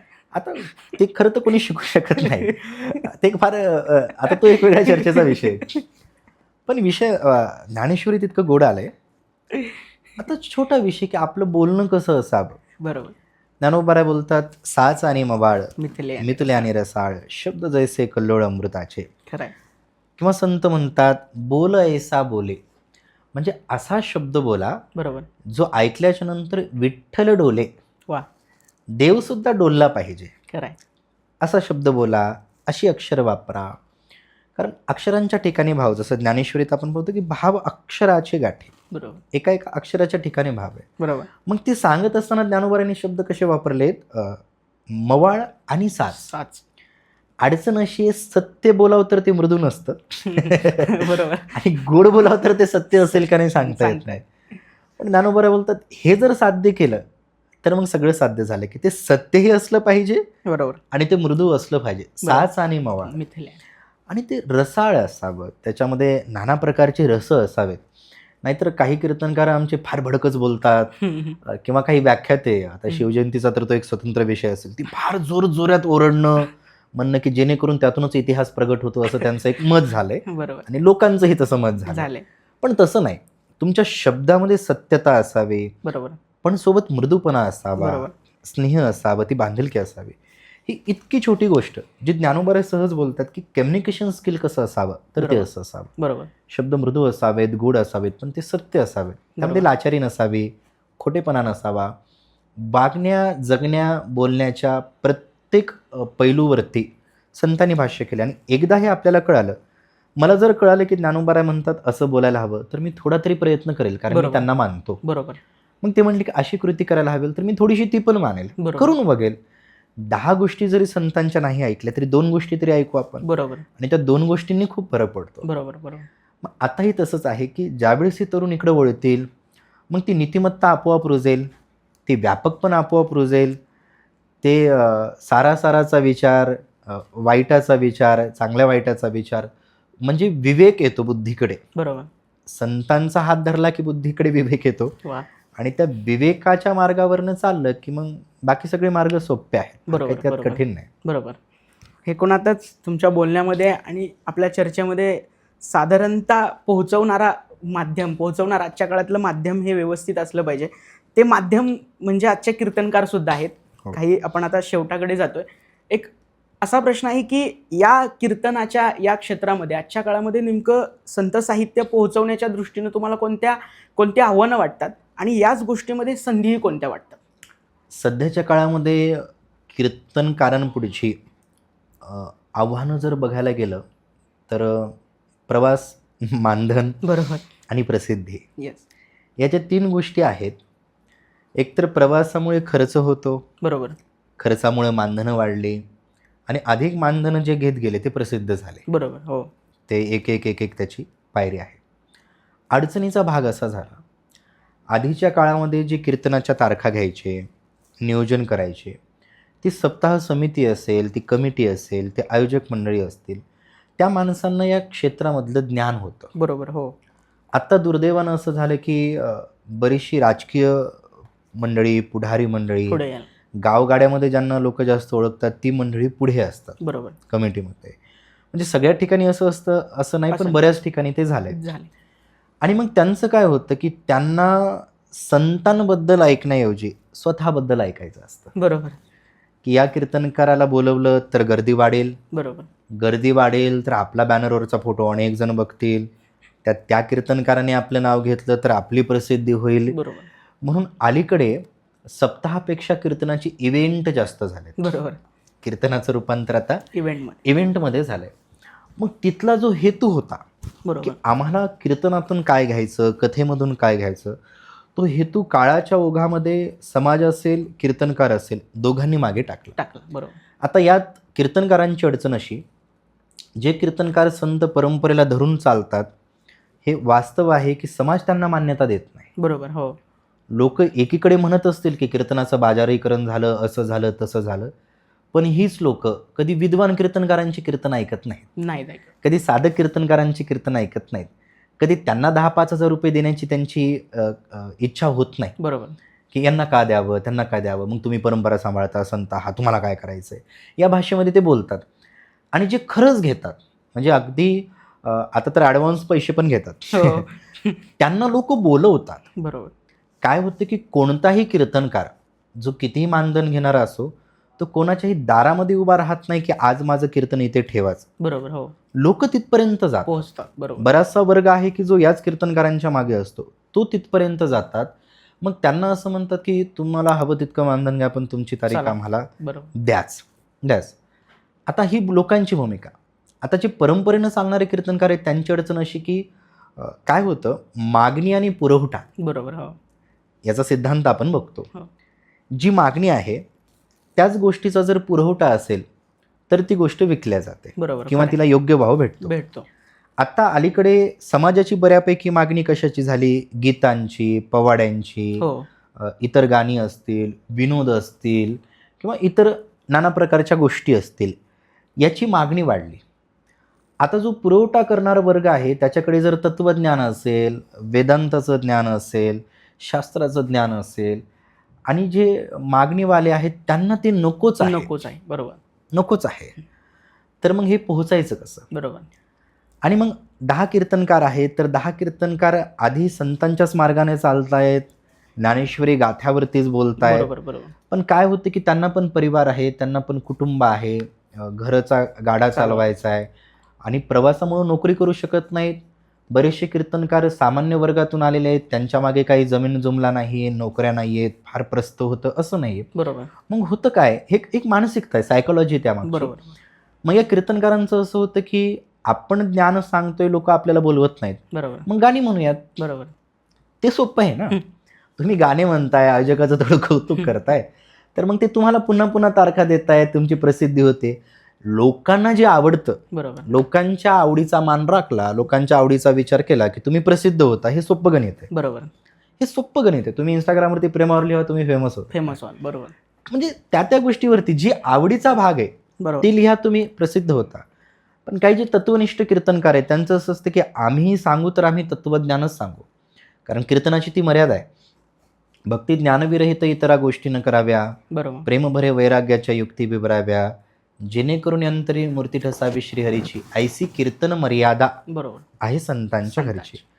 आता या मर्यादेचं पालन करावं तर व्यावहारिक जीवनामध्ये अडचणी वाढतात, आणि व्यावहारिक जीवनातील अडचणी सोडवायच्यात तर मर्यादांचं पालन करणं होत नाही. हो. ही कीर्तनकारांची विवंचना आहे. बरोबर. मग त्यामध्ये काही कीर्तनकारांनी सरळ मार्ग निवडला की आम्ही प्रसिद्धीकडेच जाऊ, बरोबर. आम्हाला घर चालवायचंय, इतर गोष्टी आहेत, सगळं करायचंय.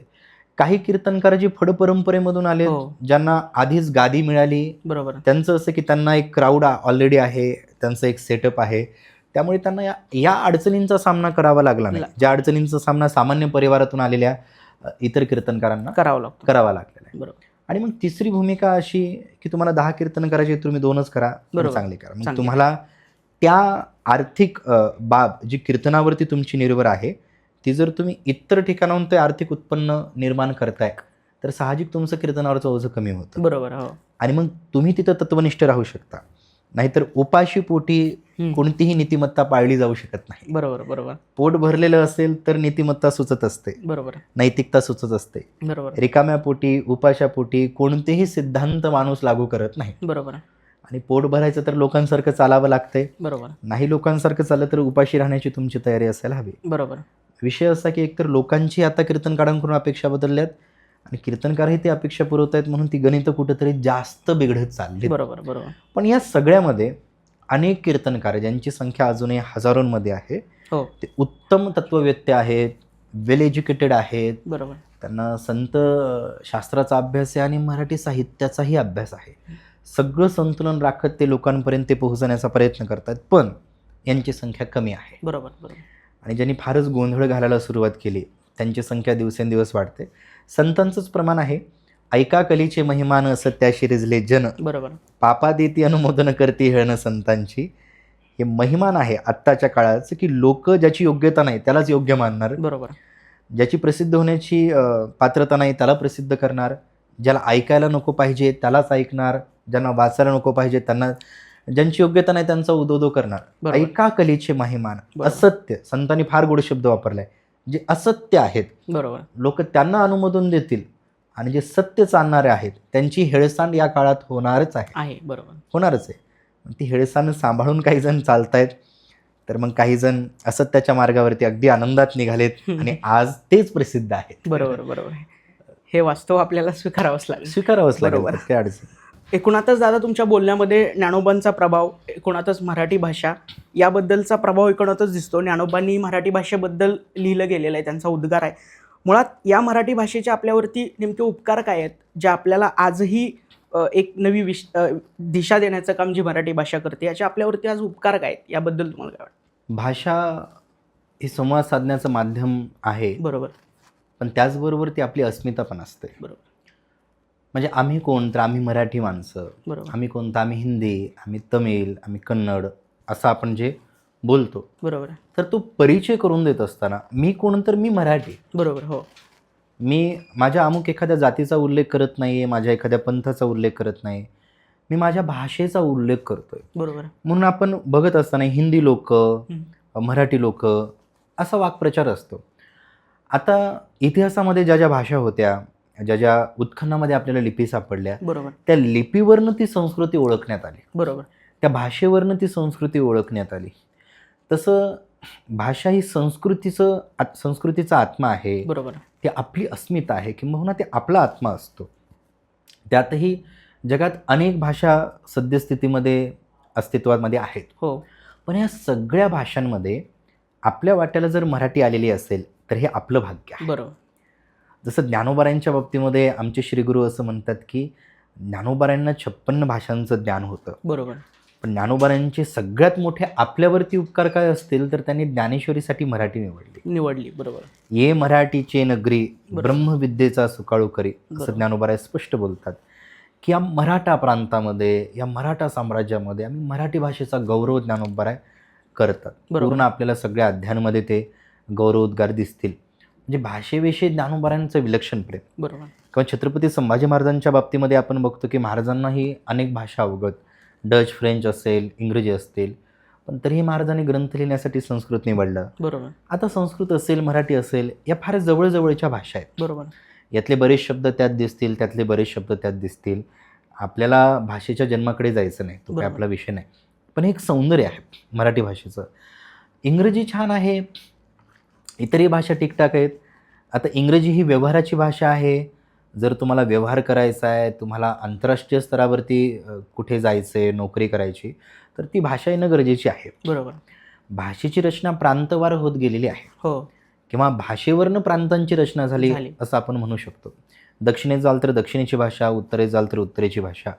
बरं, हे जरी बाजूला ठेवलं, केवळ एका महाराष्ट्रामध्ये जरी आपण मराठी बघितले, तरी महाराष्ट्रातल्या प्रांतामध्ये सुद्धा मराठी भिन्न भिन्न बोलल्या आहे. जाते. हो इथे अशी, तिथे तशी, तिथे तशी. वऱ्हाडी वेगळी, कोकणी वेगळी, अहिराणी मराठवाड्यातली वेगळी, इथली भाषा वेगळी, बरोबर. तिथली भाषा वेगळी. मग या भाषांमध्ये नेहमी वाद असतो, तुमची शुद्ध का आमची शुद्ध. खरं तर ते ळ आणि ड विषयी लोक बोलतात. व्याकरणाच्या दृष्टिकोनातून बघितलं तर तो आक्षेप घेता येत नसतो. बरोबर. ळच्या जागी ड वापरला किंवा डच्या जागी ळ वापरला तरी. आणि त्यातही काय असतं की जसं आपण बोलतो की आईचं प्रेम समान असतं. बरोबर हो ती म्हातारी हो, तरुण असो, हं. अमक्याची असो, त्याची असो, आई आईच असते आईच शेवटी. असते. तिचं हृदय लेकुराचे हित वाहे माऊलीची माऊलीचे जिद्द. चित्त तिला ती काळजी असते, ते बरोबर. प्रेम असते. तसं प्रांतवार वऱ्हाडी भाषेत शब्द वेगळे असतील, खानदेशी कोकणी भाषेत, मराठवाड्याच्या भाषेत, पश्चिम महाराष्ट्राच्या, उत्तर महाराष्ट्राच्या वेगवेगळ्या प्रांतात वेगवेगळी भाषा थोडीशी बदललेली असेल. पण यावरून वाद घालण्यापेक्षा शुद्ध अशुद्धतेचा आपण हे बघायला पाहिजे की आपली भाषा किती मोठी आहे, बरोबर बरोबर आपल्या भाषेचे किती पैलू आहेत, किती अंग आहेत, किती वेगवेगळ्या बाजूने तिच्याकडे बघता येतं. म्हणजे एका शब्दासाठी मराठीत किती शब्द आहेत. बरोबर हो हो म्हणजे समानार्थी शब्दांची एक यादी जर तयार करायला गेलं तर वही संपेल पण ती यादी संपणार संपणार नाही. नाही. बरोबर इतके शब्द आहेत. नाहीतर काही काही भाषांना पर्यायवाची शब्दच नाही आहेत. बरोबर बरोबर आपल्याकडे आपण बखळला खूप म्हणू शकतो, खूपला जास्त म्हणू शकतो, जास्तला चिक्कार म्हणू शकतो, चिक्कारला अति म्हणू शकतो. खरं आहे. म्हणजे एका शब्दाला आपण कितीही पुढे पुढे पुढे नेऊ नेऊ शकतो. बरं, त्यातही गंमत अशी की तो शब्द ती तीव्रता व्यक्त करतो. हं.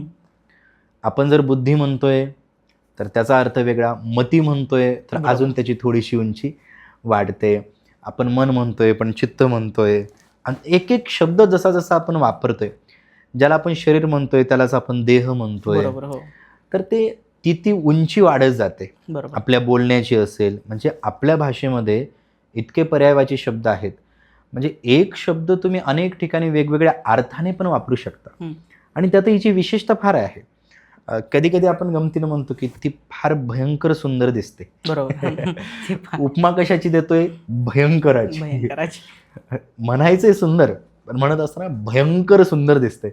पण तो भयंकर शब्द तिथं बिभत्स रस आणत नाही किंवा भय व्यक्त करत नाही. तो तिथं सुंदरतेची तीव्रता व्यक्त करतो. म्हणजे भयंकर शब्द आहे. आपण किंवा भयंकर खोल आहे, भयंकर बरोबर. वाईट आहे, असे शब्द वापरण्यापेक्षा भयंकर सुंदर आहे असं आपण म्हणतो. म्हणजे सुंदरतेला तुम्ही भयंकर म्हणताय, बरोबर हो हो पण तरीही ते कुठं विसंगत वाटत नाही. नाहीये हो आता कदाचित ते व्याकरणाच्या दृष्टिकोनातून असेल नसेल तो भाग वेगळा, बरोबर पण ऐकताना अरे तो किती बेकार गातो. बरोबर म्हणजे बेकार बेकार. या शब्दाचा अर्थ होतो वाईट, वाईट पण इथं त्या शब्दाचा अर्थ होतो कमाल गातो. कमाल गातो. बरोबर आहे. म्हणजे एक नकारात्मक शब्द तोच वाक्यामध्ये तुम्ही कुठं वापरता तो सकारात्मक होऊन जातो. म्हणजे इतकी ही भाषा लवचिक आहे.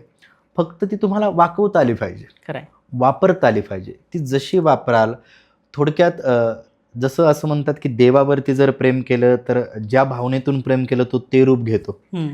तसं भाषेवरती जर प्रेम केलं तर ज्या भावनेतून प्रेम व्यक्त केलं ती तसा आकार घेते. बरोबर बरोबर म्हणजे त्या शब्दाला स्वतंत्र अर्थ आहे असं नाही, तुमची भावना त्या शब्दाला स्वतंत्र अर्थ देते. बरोबर म्हणून ज्ञानोबांनी भाषेवरचं जे आपलं प्रेम आहे ते स्पष्ट सांगितलं हं.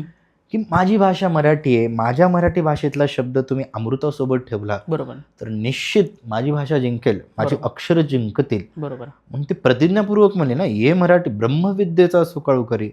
ते तुम्हाला वाटत असेल तिकडं, पण मी माझ्या भाषेमध्ये तुम्हाला सुकाळ करून दाखवतो. बरोबर या प्रतिज्ञा आहेत. आणि संतांनी ती भाषा निवडली. त्यानंतर आलेल्या अनेक साहित्यकारांनी अगदी कुसुमाग्रजांपासून हो अनेकांपर्यंत, वपूंपर्यंत किती जणांनी या भाषेचे गोडवे गायले, पवाडे रचल्या गेले, क्रांती या भाषेमध्ये झाली, बरोबर गर्जना या भाषेमध्ये देण्यात आला. महाराजांच्या काळातही मराठी, पण ती मराठी थोडीशी वेगळी. वेगळी. आत्ता मराठी, पण ती मराठी थोडी वेगळी. कालोगामध्ये रूपकं बदलत जाते, वाक्यरचना बदलत गेल्या, पण त्यातला गोडवा मात्र कायम राहिला. मग तो गोडवाही आहे, प्रेमही आहे आणि शेवटी ती अस्मिता आहे. बरोबर. मी जर कुठेही दूरदेशामध्ये गेलो तर मी अमुक एखाद्या जिल्ह्याच्या तालुक्यात एखादं खेड्या गावाचं नाव नाही सांगू शकत. नाही. बरोबर. आम्ही कोण आहेत? आम्ही मराठी माणसं मराठी. आहोत. ती ओळख असते. ज्यावेळेस आपण आपलं वर्तुळ भेदून पलीकडे जातो तर तिकडे आपलं अस्तित्व काय, तर भाषा आपलं अस्तित्व असते. बरोबर. म्हणून ती जपताच आली पाहिजे. बरोबर. इंग्रजी शिका नकार नाही, हिंदी शिका नकार नाही, इतर अनेक भाषा शिका. छत्रपती संभाजीराजांनी जशा शिकल्या, ज्ञानोबांनी जशा अभ्यासल्या, विनोबांनी भाषांचा अभ्यास केला, इतर आत्मसात केल्या, पण शेवटी त्यांनी लिहिण्यासाठी, बोलण्यासाठी मराठी. आपली भाषा निवडली. व्यवहारासाठी तुम्ही दुसरी भाषा वापरा, पण रोजच्या जगण्यामध्ये मात्र आपली भाषा आपल्याला बोलता आली पाहिजे. बरोबर. आणि भाषा ही प्रेमातूनच दिली जाते. ती बळजबरी, मारहाण करून, हे करून ती भाषा पोहोचवता येत नाही. बरोबर. ती प्रेम करण्याची गोष्ट आहे आणि ती प्रेमातूनच व्यक्त होते. बरोबर. म्हणून ती अस्मिताही आहे, ती संस्कृती आहे, परंपराही आहे असं आपण म्हणू, आणि ती आपली ओळख आहे. बरोबर. ती जपणं, रुजवणं, वाढवणं हे आपलं काम आहे. फक्त म्हणायचं आणि मग चार मराठी लेखकांची नावं सांगा म्हटलं तर सांगता येत नाही. सांगता येत. बरोबर. 4 चांगले मराठी चित्रपट बघितलेत का, तर ते सांगता येत नाही. बरं 5 मिनटं फक्त मराठीमध्ये बोला असं सांगितलं तरी बोलता येणार नाही. तिथं आपण एका वाक्यात एखाद दुसरा इंग्रजी शब्द, इतके इंग्रज आळलेत. बरोबर. जसं की ती भाषा वाईट नाही, बरोबर. पण किमान जितकं होईल तितकं आपल्याला आपली भाषा बोलता आली पाहिजे, रुजवता आली पाहिजे. नाहीतर फार काहीतरी भारी वाटावं म्हणून लोक इंग्रजीमध्ये बोलण्याचा प्रयत्न करतात. बरोबर. काही गरज नाही. रवींद्रनाथ टागोरांनी काही इंग्रजीमध्ये किंवा इतर भाषांमध्ये साहित्य लिहिलं असं नाही. बरोबर. त्यांनी त्यांच्या भाषेवर प्रेम केलं, त्यांनी त्यांच्या भाषेमध्ये साहित्य लिहिलं, जगाने ते भाषांतरित केलं. खरं. आज जगभर त्यांचं साहित्य पसरलेलं आहे टागोरांचं. ते काय त्यांनी काय त्या भाषेमध्ये थोडीच लिहिलेलं होतं. तुम्ही तुमच्या भाषेवर प्रेम केलं की इतर लोकही आपल्या भाषेवरती प्रेम करतात. बरोबर. आधी आपल्याला प्रेम करता आलं पाहिजे. आपण ज्यावेळेस ते तितक्या उत्तम पद्धतीनं सादर करू त्यावेळेस पुढच्या व्यक्तीला कळेल की त्यामध्ये किती गोडवा आहे, त्या भाषेची किती उंची आहे. मग आपसुकच तो, जसं एखादी चांगली घडी, एखादा चांगला कपडा आपण घातला की विचारतो मित्र, बरोबर. कुठून घेतलास, कशी आहे, चांगली दिसते. तसं आपण चांगलं बोलायला लागलं की मित्र, अरे इतकं चांगलं तू कसं बोलू शकतो, खरं आहे. हा मलाही सांग. तर ती भाषा तशी संक्रमित होत राहते, वाढत राहते. म्हणून भाषा अस्मिता, आणि तो काही एक दिवस नाही. आज गौरव दिन आहे म्हणजे आजच भाषेचा गौरव करावा, टाकावा असं नाही. बरोबर. ज्यांनी टाकले त्यांची मुलं इंग्रजी शाळेत आहेत. खरं आहे. त्यांना जिल्हा परिषदमध्ये मराठी शाळा बंद पडतायत. बरोबर. आणि दुसरीकडे आपण फक्त रीलवरतीच मराठी गौरव भाषा दिनबद्दल बोलतोय किंवा सांगतोय, त्याने चालत नाही. तुम्हाला बरोबर. भाषा अभ्यासावीच लागते. बरोबर. आणि मुळात ती आपली आहे तर ती येतेच. तिला काही वेगळं तुम्हाला डोकं लावण्याची गरज नाही, काय नाही.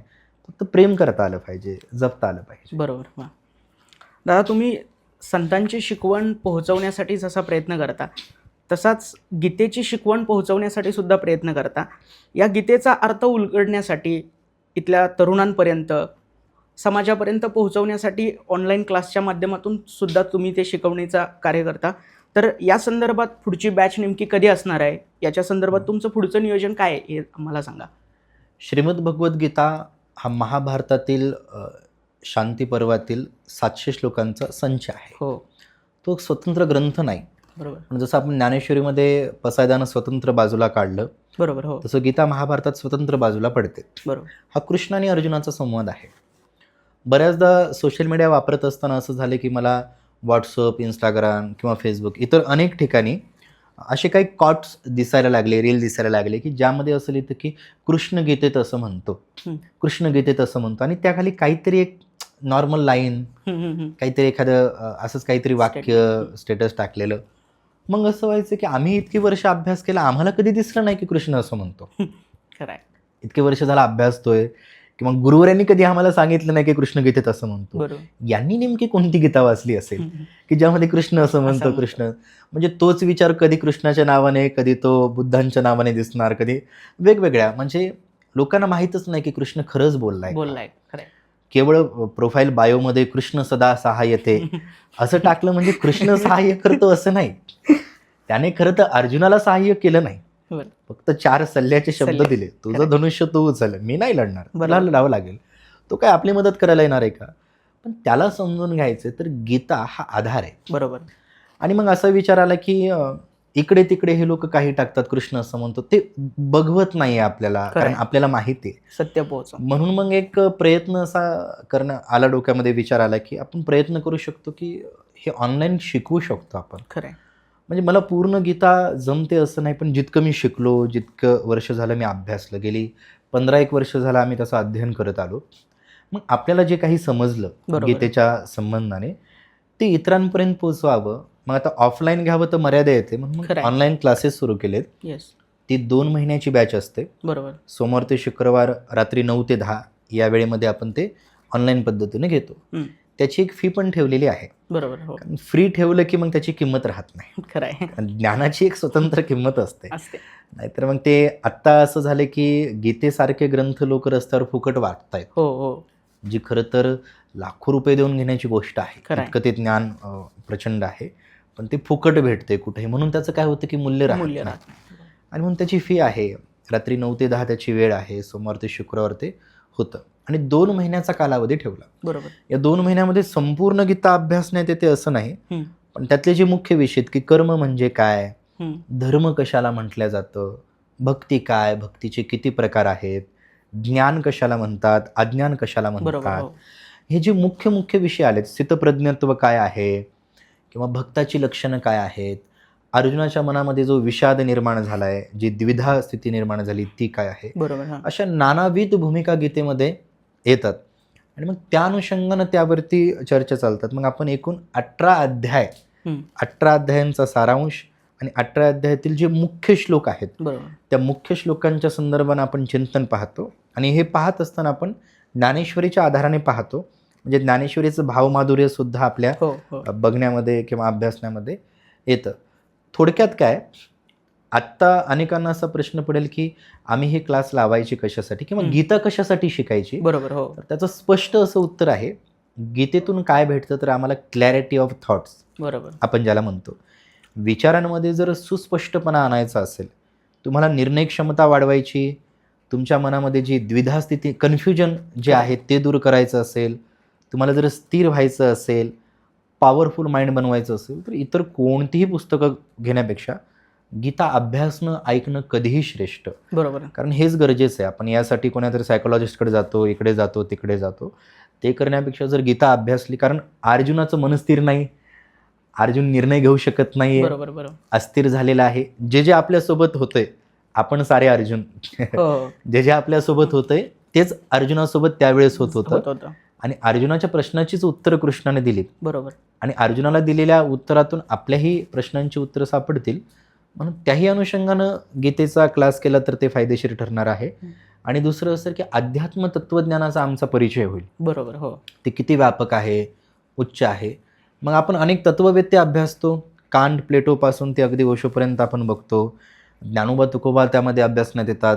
कृष्ण असेल, राम असेल, आदींचे सिद्धांतही त्यामध्ये अभ्यासण्यात येतात. अगदी जगद्गुरू शंकराचार्यांपासून तुकोबारायांपर्यंतही आपण ते अभ्यासतो. तर नाना पद्धतीनं आत्ताच्या काळामध्ये, आत्ताच्या जीवनामध्ये गीता आपल्या जीवनामध्ये कशी मोलाची ठरू शकते हे थोडंसं लक्षामध्ये घेऊन त्या पद्धतीनं ते शिकवलं जातं. नक्कीच आयुष्यातले प्रश्न सोडवण्यासाठी त्याचं उत्तर म्हणून याच्या माध्यमातून नक्कीच मार्ग मिळेल. खरं तर मंडळी, हे होते ज्ञानराज दादा. गेली तासभर ज्यांनी त्यांच्या अभ्यासाच्या माध्यमातून संत साहित्य, मराठी भाषा आणि एकूणातच आजच्या काळातली त्या संत साहित्याची प्रासंगिकता याच्याबद्दलचं अनमोल असं मार्गदर्शन आपल्याला केलेलं आहे. मुळात दादा, डिजिटल वारीमध्ये तुम्ही सहभागी झाला याबद्दल तुमचं मनस्वी धन्यवाद. पुन्हा सुद्धा तुमच्याही कार्याला खूप खूप शुभेच्छा. धन्यवाद. जसं आम्ही हे डिजिटल आणलं तसं तुम्ही वारी डिजिटल आणली. येस. आणि खूप चांगले विचार सगळ्यांपर्यंत पोहोचत आहेत. मलाही बरं वाटलं इथं येऊन. येस. खूप छान संवाद झाला. दादा, तुम्ही आलात, पुन्हा एकदा धन्यवाद. खरं तर या डिजिटल वारीमध्ये दादा पुन्हा आपल्याला भेटतीलच. तुर्तास धन्यवाद.